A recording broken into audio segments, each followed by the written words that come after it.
I gotta tie a couple of sculpins for fishing tomorrow. And there's a million videos on tying a sculpin. But I figured I'd throw it up here anyway because I don't have one on the channel. And this is the one I'm doing. I wouldn't say it's your simplest sculpin pattern, but it is a simple fly. If you want to get simpler than this, you use one of those sculpin heads. And then it really, honestly, I mean, it's just, you have to look it up, but it's a sculpin head, like a weighted sculpin head, and then there's just like some zonker back here, and that's it. It's really unbelievably simple. This one's obviously a little more difficult, but it's not a hard fly. And I'm just using the white dumbbell eyes on the bottom to try and make it ride like this. Let me show you how it's tied. This is the hook I'm using. It's a predator trout partridge, this size 2. I think they make a 1, 2, or 4. It's probably good. The thread is this Olive Dun 6/0, and usually I use 8/0 on most of my flies, but this 6/0 is good because it makes it easier to cover. Makes it easier to cover the shank. So we're going to put the tail on. I guess this is called the tail. This is olive. This is like barred olive zonker, and it's cut, you know, with the grain. I don't really think you can get cross cut anymore. It's pretty rare, but it's something to look out for. Don't get the cross cut, because then that would mean that the fibers are going this way, and that's not going to work out too well for you. So we're going to tie this on. We're going to leave it pretty long for now. And all we do is we put the point. See that? We're just putting the point through the skin. And obviously the grain is going towards the back. You put the point of the hook through the skin. Bring this around. And put your hook back in. Sometimes it's easier. See how the hook is upside down in the vise? Sometimes people put the hook in the correct way and then turn the vise. I actually find that this is better because it is, at least for my vise, which is a J vise, it makes it easier because I can get my hand here. When you have this thing like this, that you can't, your hand is blocked. So I just put it in upside down. Now we're going to get all this out of the way here because we're going to tie it in. There we go. Bring the thread in here. So we made a space essentially, right? We're gonna crank it in pretty good.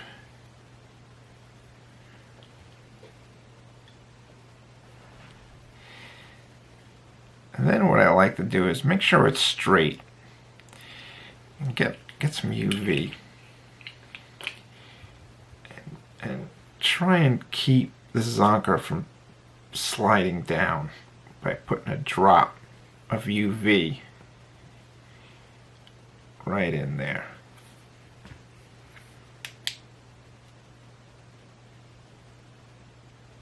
Make sure you don't UV your finger to the shank. That wouldn't be good. So we got this in there, right? Now you're gonna pretty much fight this, you know, while you're working this body. It's kind of annoying, but it is what it is. So bring it back this way. And bring your thread to the front. And then, this is obviously very long, this zonker. We're gonna cut it. So the body is this, two things.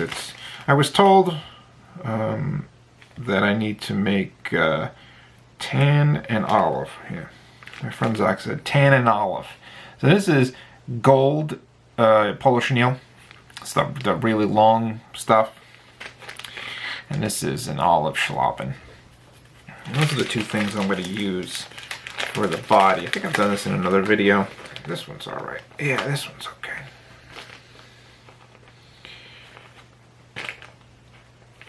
Why is everything a mess? Why is fly tying always a mess? Everything is just a mess all over the place. And we get this UV polo chenille. Cut a piece the length of the hackle. maybe like an inch longer. I'm going to tie them both in. Not at the same time, though.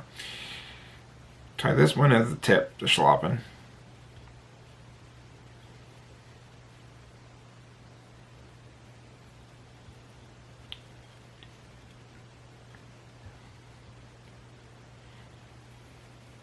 There we go.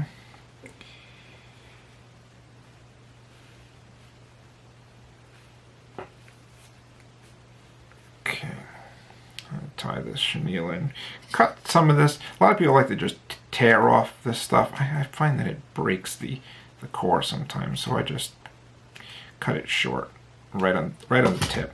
You don't have to though. Honestly, you can just tie it in.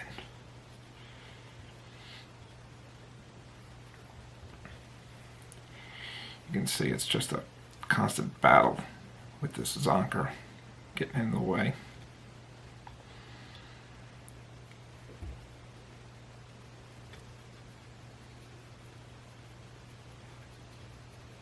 And tie everything in and then run it up right where the eyes are going to be.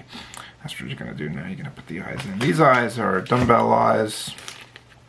Just using white. White is a really good eye to get that works with everything. Obviously, if you know, maybe a red. I do have red, but it's only in medium. This is a size large. Or maybe an olive too would work, right? That would work fine. But white is pretty versatile. They also, do they sell black with a different colored pupil? I'm not sure, probably. Now we're putting this on the top so that it helps it ride the opposite way.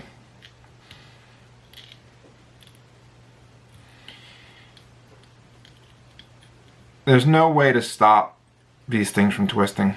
I don't care what you do. I don't care how tight you put this thread in there. I don't care which way you go. They're going to rotate on you. That's just the way it is. You can help it, maybe with some UV. Now we're taking both of them together, right? One on top of the other. And then we're going to just twist them. See that? We got both of them in our hands and we're just zipping them together. Now, don't go too crazy just yet. Twist them up a little bit and then brush everything out. Brushing down is good, but you also got to brush side to side because you have to slide the fibers out. And then brush down. So side to side method is really a really good method. And then once you get them brushed out, twist them again. Don't go crazy with the twists. You don't want to break anything. You just want it to help. You want them to help each other. Okay. Make sure your zonker's out of the way. You're turning it on, and as you turn it on, you're brushing the fibers back with your finger so they lay towards the back of the hook. That's what you want. If you feel like you caught something, before you make that next turn, like I just said, I just brushed it out. You can get nuts here and do that every single time, but it's not that bad. If you trap a little bit in, just do your best.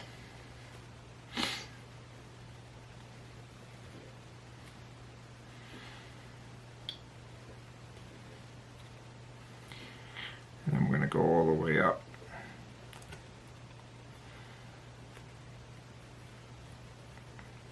One thing I've learned about tying onto these big hooks is go slow. You want to go fast because you want to get the fly down, but if you go slow, then what happens is that I'm talking about the point to protect yourself from getting hurt on the point. Is that if you go slow, you give your brain a chance to like stop yourself to react. And if you go slow, you always hit this point, but whenever you hit the point, you just you'll immediately pull your finger away because you're going slow. and your brain says, ow, this is going to hurt, and then it makes you pull your finger away.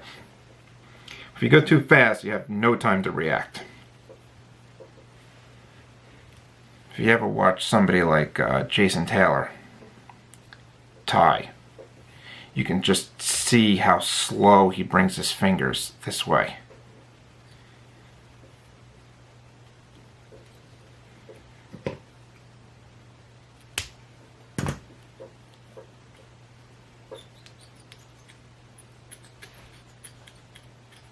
Okay, so now we're tied in. Brush everything out.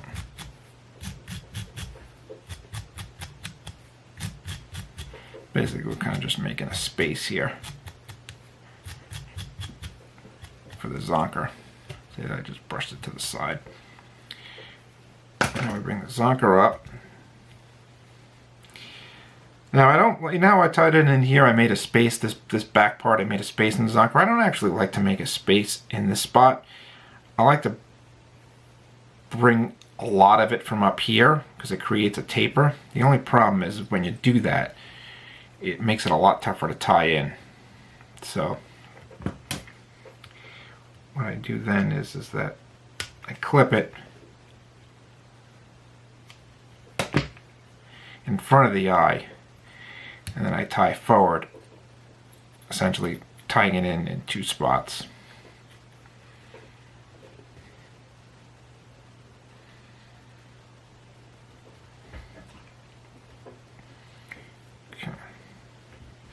Now, a little bit of flash. Put a little bit of flash right in here. This one I'm using is, this is Angel Dubbing. It's by Larva Lace. I'm not sure if they make this stuff anymore. This is a pretty old box, but it's real long. If you want, you can just get yourself some sort of flash. It's got crinkle flash. Long stuff, and then just fold it over a zillion times. But this is alright.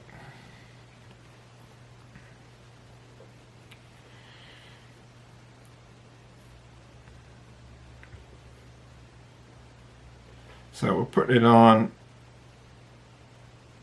right there. And then I'm folding it over.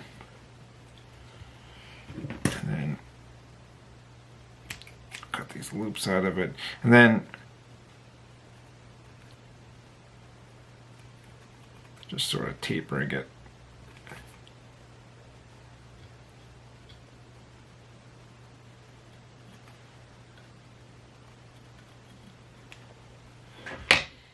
That's good.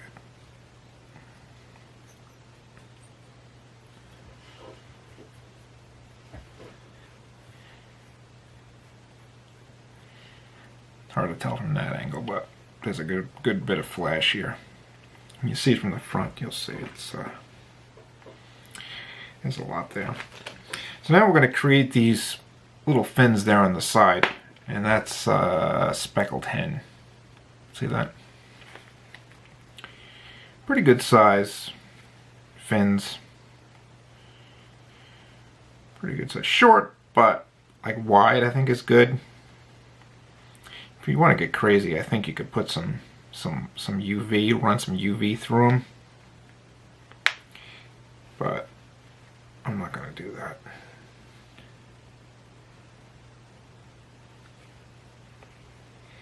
So I'm just taking off one from either side, making sure that they're like the same size, or thereabouts. Yeah, I think that should be okay. Taking off this fluff. Yeah.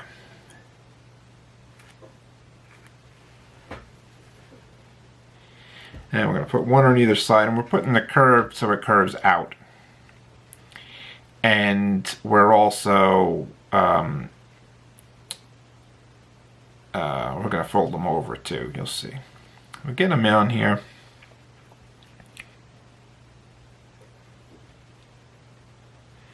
Good way to do this is look from the front. And if you got another one that you've done correctly, try that. Now, here's the thing: is if you tie it in on top of the fibers, it's going to cause it to flatten out. So be careful. You want to tie it in really right at the stem. Yeah.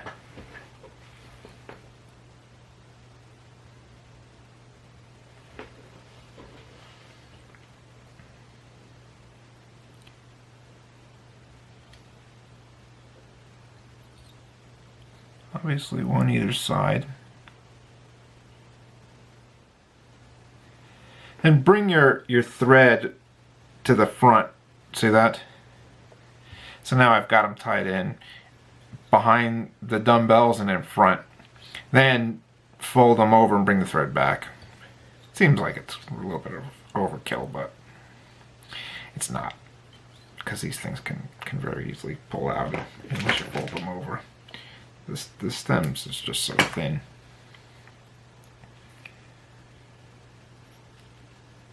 Okay, that's good.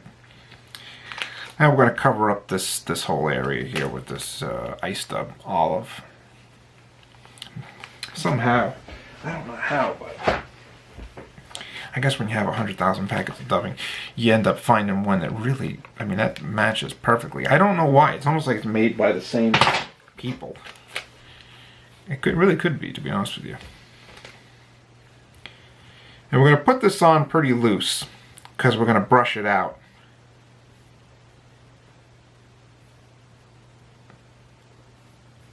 Just making sure I don't trap my hackles in.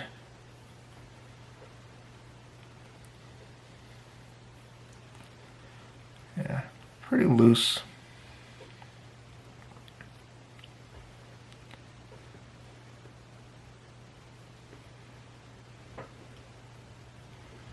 And check the bottom.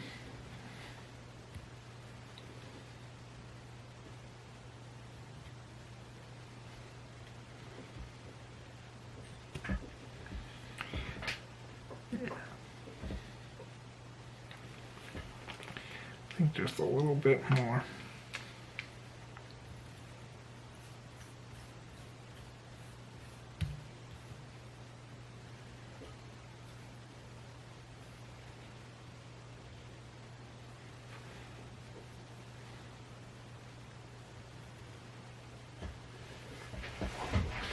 There we go.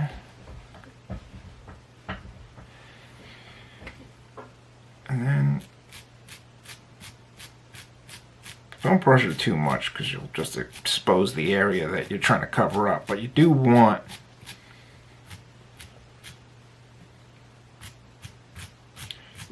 this thing brushed out a little bit.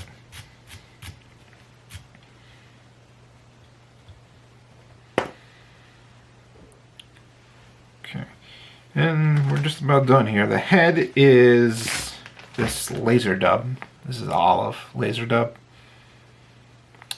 and this stuff kind of it's a very forgiving. When you work with this stuff, you're like, oh man, how could this possibly? How's this gonna look good? It's not possible. And then after you start to trim it a little bit, you're like, you know what? This stuff's looking pretty good. I don't know. It's very forgiving.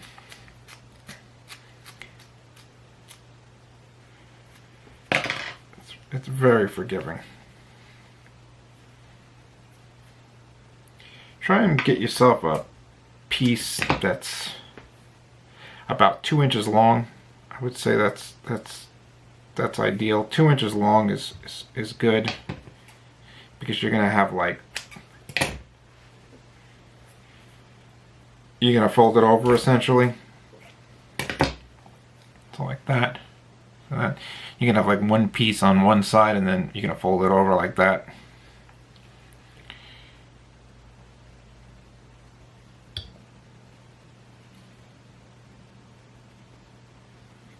Give it a good crank.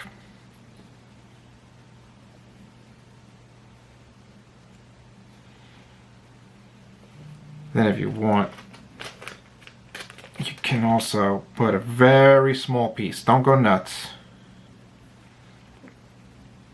I wouldn't even suggest folding this over. Just get yourself a small piece, square it, and then maybe even cut it into a point. See that?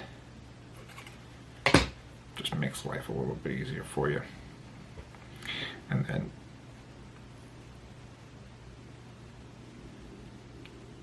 put it on the bottom.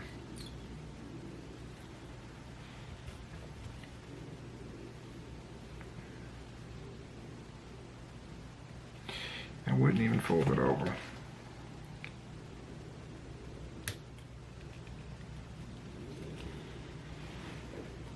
Okay, now bring this over.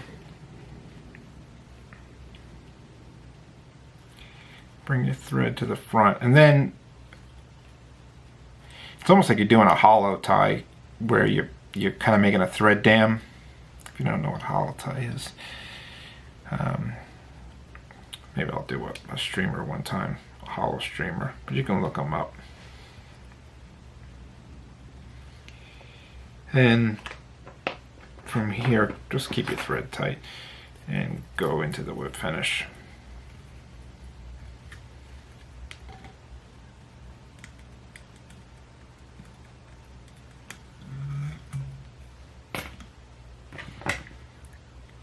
Yeah. Now, you got two pieces folded here, and there's thread tying them in, so they're kind of separated. So what you do is, to blend them together, you take all this stuff, right? Take all this stuff, you bring it forward, you spread it out,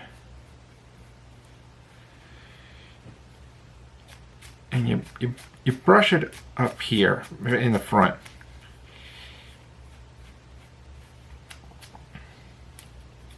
Essentially, you're twisting all these fibers together. You're making a real nice, tight rat's nest of dubbing. And then you fold it back.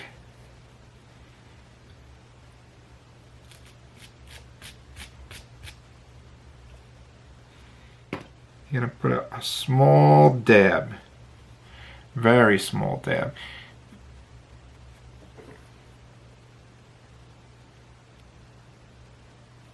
Small dab right there in the front. And when you hit this thing with the light, basically let go as soon as it's on there, as soon as it's on for a second.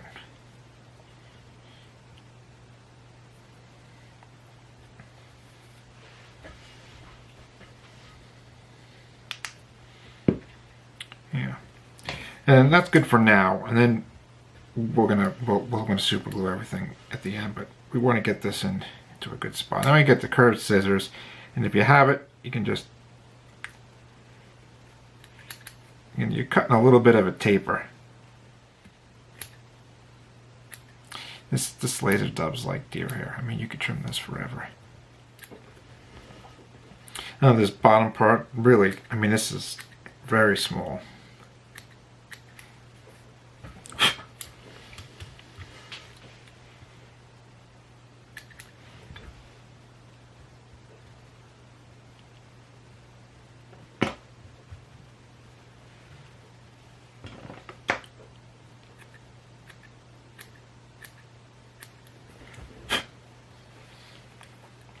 It's amazing. The stuff just appears. Because the fibers are so small that when you brush it, the tiny little ones that aren't really tied in good, they just start to pull out.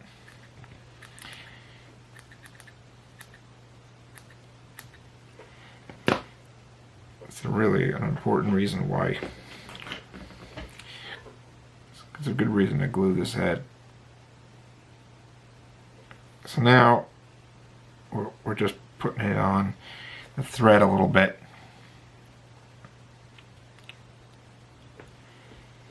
And I also like to keep this down.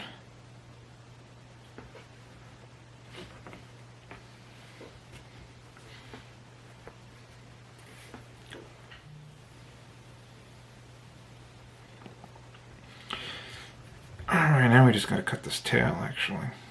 Now the tail, I'm going to put it next to the one that I know is good.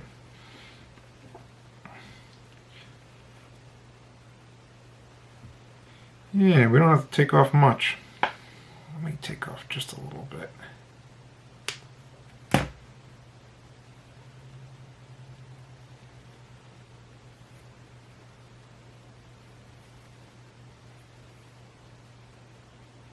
Yeah, that's a little bit better.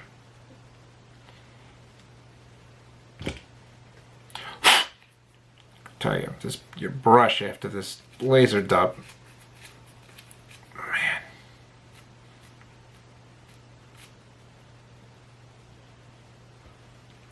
Yeah, it's blended a little bit better there. Alright. Look, we gotta stop. We gotta stop because I'm gonna just keep on cutting and keep on brushing and keep on trimming. That's it. Little sculpin. Little sculpin. I think it's an easy pattern. Probably harder than your normal sculpin pattern, but still easy. Still pretty easy. Give it a shot.